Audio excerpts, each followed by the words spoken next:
تو انسان حیران ہوگا، جو خود جس کو زندگی ملی وہ بھی حیران ہوگا، اور وہ دوسروں کو زندہ ہوتے ہوئے دیکھتے ہوئے حیران ہوگا۔ یہ ایک ایسا واقعہ ہے جس کو قرآن مجید ان الفاظ میں بیان کر رہا ہے، ایک ایسی خبر ہے جو تمام پیغمبر دیتے رہے ہیں، اور محمد صلی اللہ علیہ وسلم نے بھی ہمیں یہ خبر دی ہے۔ وقال الانسان ما لها یومئذ تحدث اخبارها۔ ابھی ایک شے سے لوگ فارغ نہیں ہوں گے، یعنی اس میں بھی حیران سرگرداں ہوں گے کہ زمین کو کیا ہو رہا ہے۔ اللہ زمین کو ایک اور بات کا حکم دیں گے، وہ کیا کہ اپنی خبروں کو زمین بیان کرنا شروع کر دے گی۔ لیکن یہ خبریں ویسی خبریں نہیں ہوں گی جو ہم دنیا میں پڑھتے ہیں کہ آج فلاں جگہ یہ ہو گیا، آج فلاں جگہ یہ ہو گیا، آج فلاں نے یہ بیان دیا، بلکہ یہ وہ اخبار ہوں گی جس کی تفسیر حدیث میں اور قرآن کے دوسرے مقام پر ہے کہ زمین کی پشت پہ کہیں بھی کوئی بھی نیکی ہوئی ہو یا کوئی بھی گناہ ہوا ہو تو زمین کا وہ حصہ اس گناہ کو اپنی زبان سے بیان کرے گا۔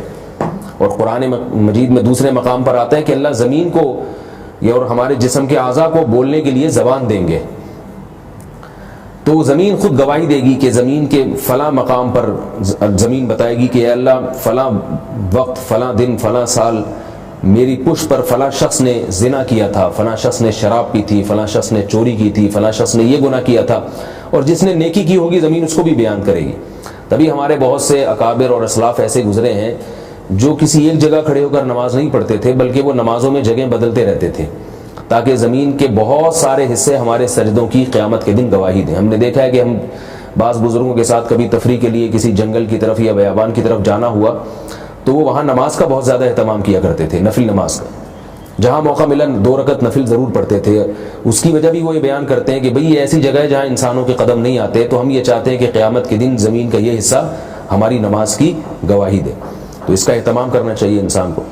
یومئذ تحدث اخبارها بان ربک اوحی لها۔ قرآن کا خطاب چونکہ ہر طبقے کو ہے، کافر کو بھی، مسلمان کو بھی، تو جیسے ہی آپ یہ خبر سنتے ہیں کہ زمین خود بتائے گی، تو جو عقل پرست لوگ ہیں جو اس دنیا کو ہر چیز کو اسباب کے ساتھ جوڑ دیتے ہیں اور اللہ کی طاقت اور قدرت کے منکر ہیں، تو ان کو فوراً اشکال ہوگا کہ زمین کو تو آج تک ہم نے کبھی بولتے ہوئے نہیں دیکھا، تو زمین بھلا کیسے بول سکتی ہے؟ تو قرآن اس کا جواب دے رہا ہے کہ زمین بولے گی، اس لیے کہ بِأَنَّ رَبَّكَ أَوْحَى لَهَا، زمین کو پالنے والا اور زمین کو بنانے والا رب اس کو حکم دے گا۔ تو ٹھیک ہے، زمین کے اندر یہ طاقت نہیں ہے کہ وہ بول سکے، زمین کے پاس زبان نہیں ہے، لیکن زمین کو بنانے والے کے اندر تو یہ طاقت ہے کہ زمین کو بولنے کی وہ قدرت دے دے۔ تو جو عقل پرست لوگ ہیں، جو اوتھسٹ لوگ ہیں، جو مذہب کے منکر ہیں، وہ چیزوں کی طاقت کو دیکھتے ہیں لیکن اس چیزوں کو بنانے والے کی طاقت کو نہیں دیکھتے۔ یہ بہت بڑی حماقت اور بہت بڑی بھول ہے جو اس قسم کے طبقے سے سرزد ہوتی ہے۔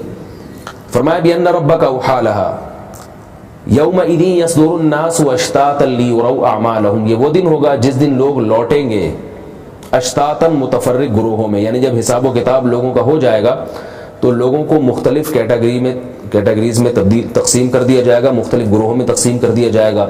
کچھ جنتی ہیں، کچھ جہنمی ہیں، کچھ السابقون میں ہیں، کچھ بہت اونچے مقام پہ، کچھ کم درجے کے۔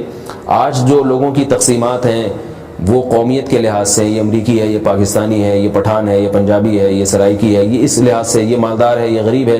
لیکن قیامت کے دن جو تقسیم ہوگی وہ بالکل ایک الگ اعتبار سے ہوگی، وہ اعمال کے اعتبار سے تقسیم ہوگی۔ تو اللہ فرماتے ہیں لوگوں کی اعمال کے اعتبار سے تقسیم ہوگی اور اسی اعتبار سے میدان حساب سے واپس لوٹیں گے۔ فَمَن يَعْمَلْ مِثْقَالَ ذَرَّةٍ خَيْرًا يَرَهُ۔ فرمایا وہ ایسا دن ہوگا کہ جس دن دنیا میں جس شخص نے ایک ذرے کے برابر بھی نیکی کی ہے تو وہ اس نیکی کو بھی اپنی آنکھوں سے دیکھ لے گا۔ اسی کو اللہ نے سورہ لقمان میں دوسرے رکوع میں فرمایا کہ لقمان علیہ السلام اپنے بیٹے کو وصیت کر رہے تھے، یا بنی انہا ان تک مثقال حبۃ من خردل فتکن فی صخرۃ او فی السماوات او فی الارض یأتی بها اللہ۔ حضرت لقمان نے اپنے بیٹے کو کیا نصیحت کی؟ کہا کہ بیٹا اگر تم کوئی نیکی کرو اور نیکی تم کسی غار میں، کسی چٹان کی تہ میں بیٹھ کے کرو جہاں کوئی بھی دیکھنے والا نہ ہو، فتکن فی صخرۃ او فی السماوات، یا آسمانوں کی بلندیوں میں جا کے کوئی نیکی کرو یا زمین کی پستیوں میں جا کے کوئی نیکی کرو جہاں کوئی بھی دیکھنے والا نہ ہو، اور نیکی بھی بہت معمولی سی ہو، ذرے کے برابر ہو، یأتی بها اللہ، تو قیامت کے دن اللہ وہ بھی نکال کے تمہارے سامنے لے آئے گا۔ اس لیے کہ اللہ سے کوئی چیز پوشیدہ نہیں ہے اور انسان کے ایک ایک عمل کی ریکارڈنگ ہو رہی ہے، ایک ایک عمل اس کا نوٹ کیا جا رہا ہے۔ تو فرمایا جس نے ذرہ برابر بھی نیکی کی ہوگی وہ اس کو بھی دیکھے گا، اور جس نے فَمَن يَعْمَلْ مِثْقَالَ ذَرَّةٍ شَرًّا يَرَهُ، جس نے ذرہ برابر بھی گناہ کیا ہوگا وہ اس گناہ کو بھی اپنی آنکھوں سے دیکھ لے گا۔ اسی مضمون کو اللہ نے سورہ کہف میں یوں بیان فرمایا کہ جب اللہ کے نافرمان لوگ قیامت کے دن اپنا اعمال نامہ دیکھیں گے تو کیا کہیں گے؟ مالی ھذا الکتاب لا یغادر صغیرۃ ولا کبیرۃ الا احصاها. یہ کیسا اعمال نامہ ہے کہ ہماری زندگی کا کوئی بھی ایسا گوشہ، چاہے وہ چھوٹا ہو یا بڑا ہو، کوئی بھی ایسا پہلو جس کو ہم بہت معمولی سمجھتے تھے، اس پہلو کو بھی اس میں نظر انداز نہیں کیا گیا ہے. کیونکہ آج تک کسی کی ایسی رپورٹ کبھی تیار نہیں ہوئی کہ ایک ایک حرکت کو، اس کی ایک ایک چیز کو نوٹ کیا جا رہا ہو، اس کے دل کے خیالات تک کو نوٹ کیا جا رہا ہو. تو اس صورت میں بھی اللہ نے بیان کیا کہ معمولی سی چیزوں کو بھی اس دن ظاہر کر دیا جائے گا. البتہ علماء نے یہ بیان کیا ہے کہ اگر کسی نے گناہ سے توبہ کر لی تو پھر وہ اس کے شر سے وہ چیز مٹا دی جاتی ہے، وہ انشاءاللہ اس کے مفہوم میں داخل نہیں ہوگی. اسی طرح کسی نے نیکی کا کام کیا مگر کوئی ایسا کام کر دیا پھر اس نے، جیسے مسلمان تھا آخر وقت میں اس نے ایمان سے دستبردار ہو گیا تو اس کی نیکیاں پھر ضائع کر دی جاتی ہیں. تو وہ نیکیاں اور وہ گناہ جو اس وقت تک باقی رہے وہ دکھائے جائیں گے. بعض مفسرین کا یہ قول ہے. یہ تو یہ صورت تھی مکمل. اس سے ہمیں کیا سبق ملتا ہے؟ ایک تو ہمیں پہلا سبق یہ ملتا ہے کہ یہ کائنات ہمیشہ نہیں رہے گی. جب ہمارے ذہن میں یہ تصور بیٹھ جائے گا کہ یہ ہمیشہ نہیں رہے گی تو ہم اس سے اتنی محبت کریں گے جتنی کسی مسافر سے محبت کی جاتی ہے. جتنا مسافر اپنے سفر میں زاد راہ سے جتنی محبت کرتا ہے، جس کے بارے میں اسے پتہ ہوتا ہے کہ یہ مجھ سے چھوٹ جائے گا.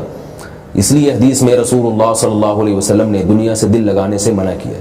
آج جتنی بھی ترقی کر لیں ہم، لیکن اس ترقی کو ایک نہ ایک دن زوال آنے والا ہے. لہذا دنیا میں ترقی اس زوال کو سوچ کے کرنی چاہیے.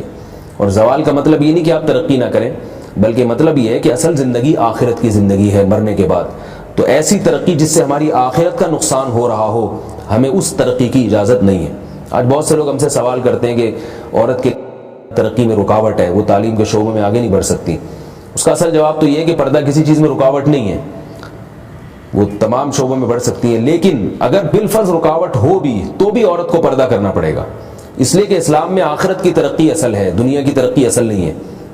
تو کبھی بھی دو ترقیوں میں اگر جو ہے نا تعارض ہو رہا ہو تو پھر ہمیں کیا حکم ہے کہ آثر الحیات الدنیا، ایسے میں جو دنیا کو ترجیح دے گا وہ آخرت کو برباد کر دے گا، اور جو آخرت کو ترجیح دے گا وہ ہے اصل کامیاب ایسے موقع پہ. تو یہ بات خوب سمجھ لیجئے کہ اسلام کا کوئی حکم بھی ترقی میں رکاوٹ نہیں ہے. لیکن اگر بالفرض وہ رکاوٹ بن رہا ہو تو مسلمان کو ایسی ترقی کی قطعی اجازت نہیں ہے جس سے اس کے مذہب کی مخالفت لازم آ رہی ہو، کیونکہ اصل ترقی آخرت کی ترقی ہے. اور اگر کافر اسلام کے اصولوں کو توڑ کے ترقی کرتا ہے تو اسے آپ کرنے دیں، کیونکہ اللہ تعالیٰ اس کی ترقی کو بھی تباہ و برباد کرنے والے ہیں. اس میں ہمیں احساس کمتری کا شکار نہیں ہونا چاہیے. دوسرا ہمیں اس آیت سے کیا پتہ چلا کہ جیسے زمین اپنی خبروں کو بیان کرے گی تو قرآن مجید میں دوسرے مقام پر آتا ہے کہ انسان جن اعضاء سے گناہ کرتا ہے وہ اعضاء بھی اس کے گناہ گار ہونے کی گواہی دیں گے. سورہ یاسین میں اللہ نے اس کو بیان کیا، فرمایا الیوم نختم علی افواہہم وتکلمنا ایدیہم وتشہد ارجلہم بما کانوا یکسبون. فرمایا کہ آج کے دن ہم ان کے منہ پہ مہر لگا دیں گے اور ان کے ہاتھ اور پاؤں ان گناہوں کی گواہی دیں گے جو یہ دنیا میں کیا کرتے تھے. تو انسان کو چاہیے کہ وہ اپنے آپ کو کبھی بھی تنہا نہ سمجھے. اگر وہ تنہائی میں بیٹھ کے بھی گناہ کر رہا ہے تو اسے یہ احساس ہونا چاہیے کہ ہم اپنے ہاتھوں سے اپنے پاؤں سے ان گناہوں کو نہیں چھپا سکتے. یہ ہاتھ اور یہ پاؤں ہی کل ہمارے خلاف گواہی دیں گے. قرآن مجید میں آتا ہے کہ یہ جو نافرمان لوگ اپنے ہاتھوں اور پاؤں سے قیامت کے دن خطاب کر کے کہیں گے کہ ہم نے تمہیں خوش کرنے کے لیے یہ گناہ کیے تھے، تم ہمارے خلاف گواہی کیسے دے رہے ہو؟ تو وہ جواب میں کہیں گے انطقنا اللہ الذی انطق کل شیء، کہ آج ہمیں بولنے کی طاقت اسی نے دی ہے جس نے تمہیں دنیا میں بولنے کی طاقت دی تھی. تو اللہ کے اس عذاب سے ڈرنا چاہیے اور گناہ کو ہلکا نہیں سمجھنا چاہیے، اور کبھی بھی اپنے آپ کو تنہا سمجھ کے گناہوں پر جری نہیں ہونا چاہیے. اللہ تعالی ہم سب کو سمجھنے کی، عمل کرنے کی توفیق عطا فرمائے. مفتی صاحب، میرا پہلا سوال آپ سے یہ ہے کہ شب قدر کی رات اگر کسی کی موت واقع ہو جاتی ہے تو اس کو شہید کا درجہ ملے گا، یا اس کی موت کا، اس رات میں موت آنے کا کوئی فضیلت ہے ایسی کہ اس سے اس کا درجہ بلند ہوگا کہ نہیں؟ اس رات کسی کی موت واقع ہو جاتی ہے تو کیا اس کو شہید کا مرتبہ ملے گا یا فضیلت ہے؟ کوئی شہید والی روایت تو ہماری نظر سے نہیں گزری کہ کسی کی اس رات موت واقع ہوتی ہے تو شہید ہے. اور میرے علم میں ایسی بھی کوئی روایت نہیں ہے کہ اس رات کسی کی موت ہو تو اس کی بخشش ہو جائے گی. میرے علم میں نہیں ہے. میں دعویٰ نہیں کرتا کہ کوئی روایت ہے ہی نہیں، لیکن میرے علم میں نہیں ہے. لہذا یقینی طور پر تو کچھ بھی میں نہیں کہہ سکتا. البتہ یہ ضرور ہے کہ یہ چونکہ فضیلت کی رات ہے، لہذا اس رات کی موت کی بھی انشاءاللہ فضیلت ضرور ہوگی، کیونکہ اللہ کی خاص رحمت اپنے بندوں کی طرف متوجہ ہوئی ہے. تو یہ اللہ کی رحمت سے بہت بعید ہے کہ اس رات کسی کو اللہ موت دیں اور اس کے ساتھ کوئی خصوصی کرم کا معاملہ نہ کریں، یہ اللہ کی رحمت سے بہت بعید ہے۔ جیسے زندوں کے ساتھ خصوصی کرم کا معاملہ ہو رہا ہے تو اللہ کی رحمت سے امید ہے یعنی جو اس رات مرنے والے لوگ ہیں ان کے ساتھ بھی اللہ کا کرم ہوگا، لیکن یہ ضروری ہے کہ وہ موت اچھی ہوئی ہو۔ اگر کوئی اس رات گناہ کرتے ہوئے مر گیا تو میں نے جیسے درس کے دوران بتایا کہ اس رات نیکی کا مرتبہ جیسے بڑھ جاتا ہے تو گناہ کا مرتبہ بھی تو بڑھ جاتا ہے نا۔ تو اگر بری موت ہوئی ہے تو پھر ہم اس کے بارے میں یہ نہیں کہہ سکتے کہ اس رات میں اگر کوئی گناہ کرتے ہوئے مرا ہے تو اس کے ساتھ بھی اللہ بخشش کا معاملہ کریں گے۔ یہ شریعت کے قواعد اور اصول اس کے مخالف ہیں، بلکہ اس رات اگر کسی کی گناہ کرتے ہوئے موت واقع ہوئی تو اس میں زیادہ عذاب کا بھی خطرہ ہے۔ اللہ تعالی ہم سب کو بری موت سے ہمیشہ محفوظ رکھے۔ مفتی صاحب، میرا دوسرا سوال آپ سے یہ ہے کہ آپ نے اپنے بیان میں، آپ کے بیان ہم سنتے ہیں تو اس میں آپ نے شب بارات کی جو احادیثیں بتائی تھیں اس میں ضعیف احادیثوں میں آپ نے بتائی تھی کہ اس رات ہر شخص کی مغفرت ہو جاتی ہے سوائے اس کے جو دل میں کینہ بغض رکھتا ہے۔ تو میرا آپ سے سوال یہ ہے کہ شب قدر کی رات کے حوالے سے کوئی ایسی احادیث ہے جس میں یہ بتایا جائے کہ اس رات جو ہے فلاں بندے کی مغفرت ہو جاتی ہے اور فلاں بندے کی نہیں ہوتی، ایسی کوئی احادیث واضح ہے تو آپ بتا دیں۔ اچھا سوال ہے آپ کا کہ حدیث میں 15 شعبان کے بارے میں آتا ہے کہ جو اس رات میں بغض رکھے گا کسی مسلمان بھائی سے اس کی مغفرت نہیں ہوتی، تو کیا لیلۃ القدر کے بارے میں بھی ایسی روایت ہے؟ حقیقت یہ ہے کہ لیلۃ القدر کے بارے میں ایسی صحیح روایت ہے، 15 شعبان کے بارے میں ایسی کوئی صحیح روایت نہیں ہے۔ تو لیلۃ القدر کے بارے میں یہ حدیث میں آتا ہے کہ سب کی مغفرت ہوتی ہے سوائے اس شخص کے جو کسی مسلمان سے ناحق کینہ رکھتا ہے۔ کینے سے بڑا ظاہر ہے ناحق کینہ رکھنا ہی، تو اس لیے لیلۃ القدر آنے سے پہلے اپنے اختلافات کو بھی ختم کرنے کی کوشش کرنی چاہیے تاکہ خام خواہ کا بغض اور عناد وہ ہماری مغفرت میں رکاوٹ کا ذریعہ نہ بنے۔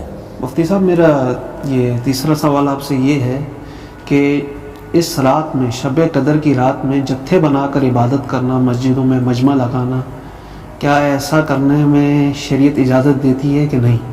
دیکھیں، شریعت جب ہمیں کسی بات کا حکم دیتی ہے تو جن کیفیات کے ساتھ اس کام کو کرنے کا حکم دیا ہمیں انہی کیفیات کے ساتھ اگر کریں گے تو ثواب ملے گا۔ اس میں اپنی طرف سے رد و بدل کریں گے تو وہی نیک عمل بدعت بن کے گناہ کا سبب بن جائے گا۔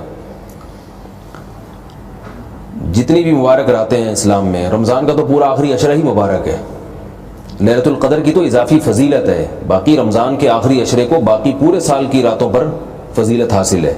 یعنی اگر کسی کو لیلۃ القدر نہ بھی ملے رمضان میں، آخری عشرے کی عبادت بھی مل گئی تو یہ بھی بہت بڑی فضیلت ہے، لیکن اس عبادت کو انہی کیفیات پر کیا جائے گا جن کیفیات پر نبی صلی اللہ علیہ وسلم نے کیا اور صحابہ نے کیا اور ہمیں حکم دیا۔ وہ کیا تھی؟ نمبر 1، جتھے بنا کے نہیں، نفل نماز بھی جماعت کے ساتھ اس میں لوگوں کو دعوت دے کے پڑھنا یہ بدعت عمل ہے۔ جماعت سے فرض نماز میں ہے، جمعے اور عیدین میں ہے، اگر آپ نفل میں لوگوں کو دعوت دے کے جمع کرتے ہیں کہ نفل نماز ہو رہی ہے تو یہ عمل بھی بدعت بن جائے گا۔ اس لیے امام ابو حنیفہ رحمہ اللہ تعالیٰ کے نزدیک 4 آدمیوں سے زیادہ کی نفل جماعت مکروہ ہے۔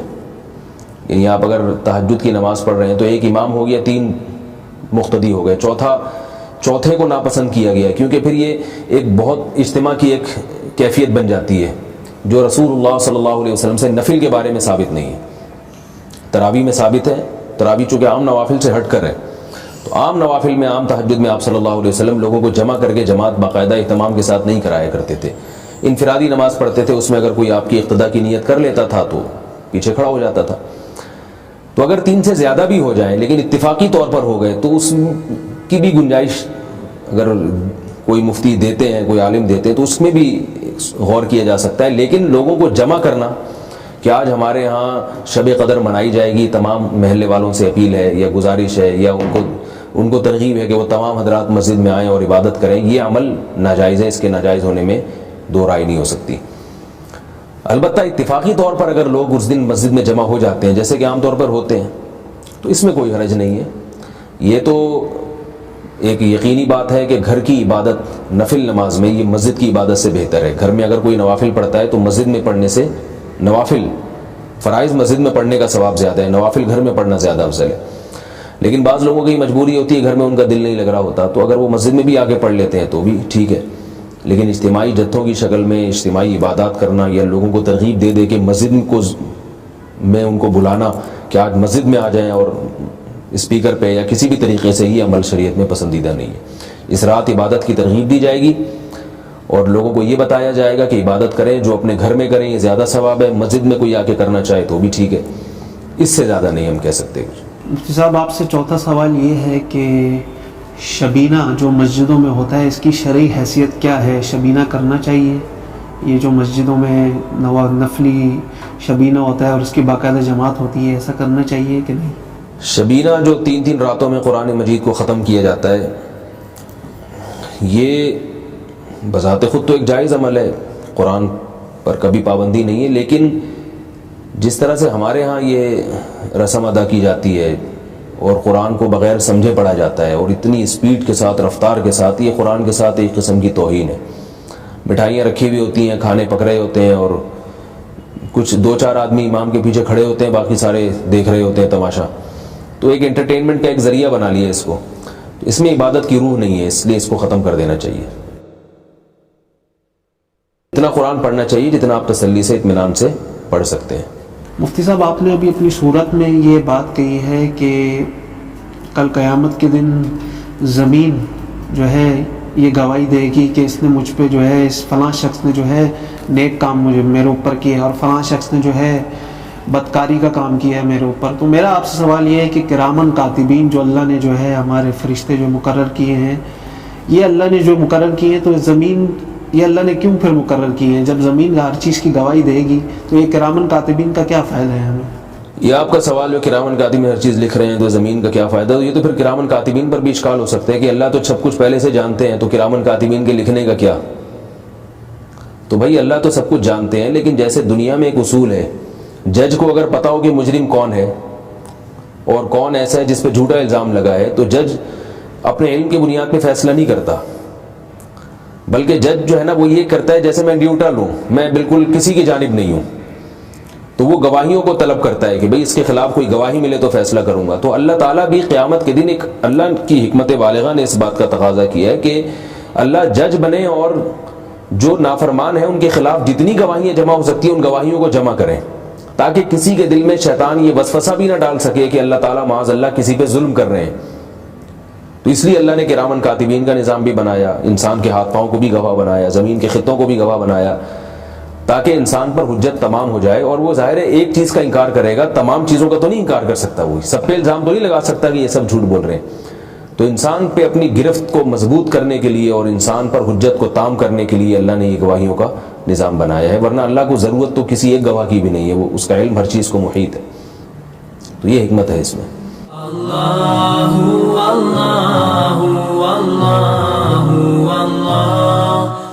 جو آپ نے پوچھا ہے کہ وہ خاتون کے بیٹے نے عیسائی عورت سے شادی کی، اب وہ پریشان ہے کہ وہ لڑکی مسلمان بھی نہیں ہو رہی اور بچوں کا مستقبل داؤ پہ لگ گیا، وہ پتہ نہیں وہ بھی اسلام قبول نہیں کر رہے یا وہ ماں اپنے مذہب پہ لے کے جا رہی ہے۔ اب اس شخص کی والدہ پریشان ہے، یعنی اس خاتون کی ساس پریشان ہے۔ دیکھیں یہ تو اس عیسائی لڑکی سے شادی کرنے سے پہلے سوچنا چاہیے تھا۔ یہ تو بات درست ہے کہ اللہ تعالیٰ نے ہمیں اجازت دی ہے کہ مسلمان مرد عیسائی اور یہودی عورت سے نکاح کر سکتا ہے، لیکن ہر وہ کام جو جس کی ہمیں کرنے کی اجازت دی ہے وہ بغیر سوچے سمجھے کرنے کا نہیں ہوتا۔ اجازت تو دنیا میں بہت ساری مسلمان عورتوں سے آپ کو نکاح کی اجازت دی گئی ہے، لیکن اجازت کا مطلب تو نہیں ہوتا کہ آپ کریں بھی۔ آپ ظاہر ہے اس اجازت کا فائدہ اٹھاتے ہیں اپنے مفاد میں، وہاں کریں گے جہاں آپ کا فائدہ ہو۔ تو اس لیے رشتوں میں بہت ساری چیزیں دیکھی جاتی ہیں۔ تو عیسائی لڑکی سے جب آپ شادی کر رہے ہیں تو آپ کو پہلے فیوچر دیکھ لینا چاہیے۔ نمبر ایک، آپ اس عیسائی لڑکی کو اسلام پہ مجبور نہیں کر سکتے۔ اب یہ جو لڑکا پریشان ہے کہ وہ لڑکی وہ اسلام کیوں قبول نہیں کر رہی ہے، تو یہ پریشانی یہ ان کی خود ساختہ پریشانی ہے۔ اسلام میں کسی پر جبر نہیں ہے کہ آپ اس کو زبردستی مسلمان کریں۔ عیسائی عورت سے اگر آپ نکاح کرتے ہیں، آپ محبت سے اس کو اسلام کی دعوت دے سکتے ہیں، مگر آپ زبردستی آپ اس کو مسلمان نہیں کر سکتے۔ لیکن عیسائی یا یہودی عورت سے نکاح سے پہلے یہ بات اچھی طرح باور کرا دینی چاہیے۔ ایک تو یہ دیکھنا چاہیے ہم کسی سازش کا حصہ نہ بن رہے ہوں، کیونکہ اسلامی تاریخ میں اس کی بہت مثالیں ملتی ہیں کہ مسلمانوں کے بعض خلفاء یا جنگی کمانڈروں کو عیسائی عورتیں پیش کی اور پھر ان عورتوں نے بڑی سازشیں کی ہیں، بہت اسلام کو نقصان پہنچایا ہے۔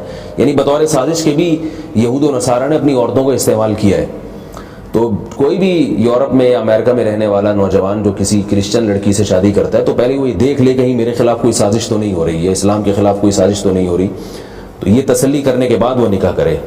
دوسرے نمبر پہ یہ تسلی کرے، بلکہ یہ پہلے باور کرا دے، یہ بات مینشن ہونی چاہیے کہ بچے مسلمان ہوں گے، کیونکہ اسلام میں بچے باپ کے تابع ہوتے ہیں، ماں کے تابع نہیں ہوتے، ان کا نسب بھی باپ سے چلتا ہے۔ تو کسی مسلمان مرد نے جب کسی عیسائی لڑکی سے شادی کی ہے تو اولاد پہلے سے یہ بات طے شدہ ہے کہ وہ مسلمان کہلائے گی. اس اولاد کو یعنی اسلام چھوڑنے کی شریعت میں اجازت نہیں ہے، کیونکہ اس نے اسلام کی خوبیوں کو اپنی آنکھوں سے دیکھ لیا ہے. اس معاملے میں اس پہ جبر کیا جائے گا. یہ جو ہے نا لا اکراہ فی الدین، دین میں زبردستی نہیں ہے، یہ غیر مسلموں کے بارے میں یعنی جو غیر مسلم گھرانے میں پیدا ہوئے ہوں ان پہ ہم اسلام پر جبر نہیں کر سکتے. لیکن جو بچہ مسلم گھرانے میں پیدا ہوا جس کا باپ مسلمان تھا، اس کو شریعت اجازت نہیں دیتی کہ وہ غیر مسلم ہو جائے، کیونکہ اس نے اسلام کی خوبیاں دیکھ لی ہیں، اسلامی معاشرہ اس نے دیکھ لیا ہے بہت اچھے طریقے سے. وہ اپنے باپ کو اور اپنے ددیال کو اس میں اسلام اور عیسائیت کو وہ کمپیئر کر چکا ہے. اب اس کے حق میں حجت تام ہو چکی ہے. اب اس کو شریعت اجازت نہیں دیتی کہ وہ اسلام کی خوبیوں کو چھوڑ کر وہ کفر کی خامیوں کی طرف جائے. تو یہ بات تو طے شدہ ہے کہ اس صاحب کے جو بچے ہوئے یا ان خاتون کی جو نواسیاں یا نواسے ہوئے وہ مسلمان ہی ہیں، ان کو عیسائی نہیں کہہ سکتے. لیکن اگر وہ اپنی مرضی سے اسلام چھوڑ دیتے ہیں تو اسلامی حکومت اگر ہو کسی ایسے علاقے میں وہ تو ان کو مجبور کرے گی، اور اگر اسلامی حکومت نہیں ہے تو پھر اس کے پاس صبر کے علاوہ کوئی راستہ نہیں. تو پھر یہ کیا کرے گا کہ وہ تمام اخلاقی ذرائع استعمال کرے گا جو اس کو اسلام کی طرف راغب کریں. اپنی وائف کو بھی سمجھائے اور اپنی اولاد کو بھی سمجھائے. خود نہیں سمجھا سکتا تو ان کو علماء کے بیانات سنائے. اس بارے میں حضرت مفتی محمد تقی عثمانی صاحب نے ایک بڑا دلچسپ واقعہ بیان کیا، میں وہ اس سوال کی مناسبت سے بیان کرنا ضروری سمجھتا ہوں. وہ فرماتے ہیں کہ ایک شخص کا میرے پاس فون آیا، اس نے کہا کہ میں نے عیسائی لڑکی سے شادی کی اور میں بھی کیونکہ مذہب سے دور تھا تو مجھے اس سے کوئی غرض نہیں تھی کہ یہ مسلمان ہوتی ہے نہیں ہوتی، میری اولاد کا کیا ہوگا. لیکن جب کہتے ہیں میری اولاد ہوئی اور وہ بچے بڑے ہونے شروع ہوئے تو وہ میری وائف ان بچوں کو چرچ لے کے جاتی تھی، تو مجھ میں دینی غیرت اور حمیت جاگنا شروع ہو گئی. انسان بعض دفعہ اولاد کی وجہ سے وہ اپنے مذہب سے محبت کرنا شروع کر دیتا ہے. کہتا مجھے خیال ہوا کہ ہمارے جو باپ دادا کا دین تو اسلام ہے، میں اپنے بچوں کو کیسے مسجد سے چھڑوا کر جو ہے نا چرچ میں بھیج دوں، یہ مجھ سے نہیں ہوتا. بہت پریشان تھا، بہت پریشان، اور اتنی اس پریشانی میں اس نے اسلام کو فالو کرنا بھی شروع کر دیا. یعنی مذہب کی طرف آ گیا کہ میں اپنی خاطر نہیں سدھرتا، کم از کم اپنے بچوں کی خاطر تو میں دین پہ چلنا شروع ہو جاؤں. حضرت مفتی محمد تقی عثمانی صاحب مدظل العالی کو اس نے خط لکھا تو حضرت نے فرمایا کہ ہم نے اس کو جواب دیا کہ بھئی تم اچھا، وہ کہتا تھا کہ میں اپنی بیوی کو سمجھاتا ہوں تو مانتی نہیں ہے. تو حضرت مفتی تقی عثمانی صاحب فرماتے ہیں میں نے اسے کہا کہ بھئی تم بیوی کو ایک تو سمجھانا چھوڑ دو، کیونکہ انسانی طبیعت ہے کہ آپ جب کسی کے پیچھے پڑیں گے تو وہ ضد میں اور زیادہ مخالفت پہ اتر آتا ہے. تو فرمایا کہ بس اپنی وائف سے اور کہو اور خود بھی عمل کرو 40 دن تک. اپنی وائف سے کہو کہ تم بھی اٹھو رات میں اور میں بھی اٹھتا ہوں، اور رات میں ہم دونوں اللہ سے یہ دعا مانگتے ہیں، اللہ کو تو وہ بھی مانتے ہیں کہ اے اللہ ہم دونوں کو سیدھے راستے پہ چلا دے، یعنی ہم میں جس کا دین سچا ہے اس دین کو ہمیں فالو کرنے کی توفیق دے. تو کہتے ہیں کہ اس نے یہ عمل شروع کر دیا. تو کہتے ہیں کہ میں بھی دعا مانگتا، وہ بندہ کہتا ہے کہ میں بھی دعا مانگتا، میری وائف بھی دعا مانگتی. 3-4 دن 5 دن 6 دن گزر گئے، اس پہ کوئی اثر ہی نہیں ہو رہا. کہہ رہے میں نے فون کیا حضرت وہ تو جوں کی توں ہے، جیسی تھی ویسی کی ویسے ہی ہے. تو حضرت نے فرمایا بھائی تم اس کو دعا مانگنے دو اور 40 دن پابندی کے ساتھ یہ عمل کرو، چھوڑنا نہیں ہے یہ عمل. تو بیوی بار بار یہ کہتی تھی میں کیوں مانگوں، میں تو اپنے دین کو برحق سمجھتی ہوں. تو یہ اس سے کہتا ہے بھائی اگر برحق سمجھتی ہو تو اللہ سے دعا مانگ لو. اچھا اگر برحق دین ہوگا تو اور اس پر مضبوط ہو جاؤ گی. جیسے میں اگر مسلمان ہوں اور اسلام برحق ہے تو میں اس پر اور مضبوط ہو جاؤں گا، تو اگر عیسائیت برحق ہے تو تم اس پر مضبوط ہو جاؤ گی. یہ تو ایسی دعا ہے جس میں کوئی بھی اس میں میرا خیال ہے کسی کو بھی اشکال نہیں ہوگا. کہتے ہیں جب کئی دن گزر گئے تو ایک دن وہ ڈرائیونگ کر رہی تھی اور میں اس کے ساتھ بیٹھا تھا، تو راستے میں گاڑی روک کر اسٹیئرنگ پہ اپنا سر رکھ کے پھوٹ پھوٹ کے رونے لگی اور کہنے لگی کہ میں اسلام قبول کرنا چاہتی ہوں. تو یہ بڑا خوش ہوا، بالآخر اس لڑکی نے اسلام بھی قبول کیا اور بچوں کو چرچ سے ہٹا کے مسجد میں لگایا ہے، بچوں کو حافظ قرآن بنایا. بڑا ماشاءاللہ ان کے اچھی یوٹیوب پہ ہی ان کی کارگزاری موجود بھی ہے. تو میں ان کو بھی یہی نصیحت کروں گا کہ بھائی اب جو ہو چکا وہ تو ہو گیا، وہ ریورس نہیں ہو سکتا. زبردستی کریں گے تو پھر وہ اور دین سے دور ہوں گے. تو اس کا حل یہی ہے کہ اپنی وائف سے بھی وہ کہیں کہ بھائی تم بھی دعا مانگو. اس کو فورس نہ کریں اسلام پر، بلکہ اس کو کچھ بھی نہ کہیں، بس اس سے کہیں کہ تم دعا مانگو کہ اللہ جو ان دونوں مذہب میں سے جو مذہب برحق ہے تو مجھ پر اس کی حقانیت کھول دے. تو اگر اس عورت کے دل میں ذرہ برابر بھی ہدایت کا جذبہ ہوگا یا وہ ہدایت کی متلاشی ہوگی تو انشاءاللہ اللہ تعالیٰ اس کو اسلام کی روشنی سے متعارف کریں گے. جب وہ دین پر آ گئی تو پھر اولاد تو والدین کے تابع ہوتی ہے. اور اگر خدا نہ خواستہ اللہ نہ کرے اس مشن میں وہ کامیاب نہیں ہوتا تو بچوں کو پھر محبت سے سمجھاتا رہے، ان کو اسلام کی خوبیاں بتاتا رہے. اس میں لب و لہجہ طنزیہ نہیں ہونا چاہیے، کسی مذہب پہ آپ کیچڑ نہ اچھالیں، طنز نہ کریں. کو بتائیں بیٹا یہ بھی ہے لیکن اسلام میں یہ ہے، اسلام توحید کا مذہب ہے، تو اسلام کی یہ تعلیمات ہے کہ بھئی حضرت عیسیٰ ابن مریم اللہ کے بیٹے نہیں ہیں، اللہ تو لم یلد ولم یولد، اللہ تو نہ کسی کو جنتا ہے. تو آہستہ آہستہ بچوں، کیونکہ حدیث میں آتا ہے کل مولود یولد علی الفطرہ، ہر بچہ اسلام پر پیدا ہوتا ہے. تو ظاہر ہے جب آپ اس سے اس کی فطرت کی، نیچر کی بات کریں گے تو وہ اس کی فطرت کو زیادہ اپیل کرے گا. پھر بھی اگر وہ ہدایت پہ نہیں آتے تو زبردستی تو آپ دلوں کی حالت کو تبدیل نہیں کر سکتے، کیونکہ اللہ نے جیسے جنت بنائی ہے اللہ نے اسی طرح جہنم بھی بنائی ہے. نبی صلی اللہ علیہ وسلم اپنے چچا کو نہیں سیدھے راستے پہ لا سکے، تو آپ کیسے لا سکتے ہیں؟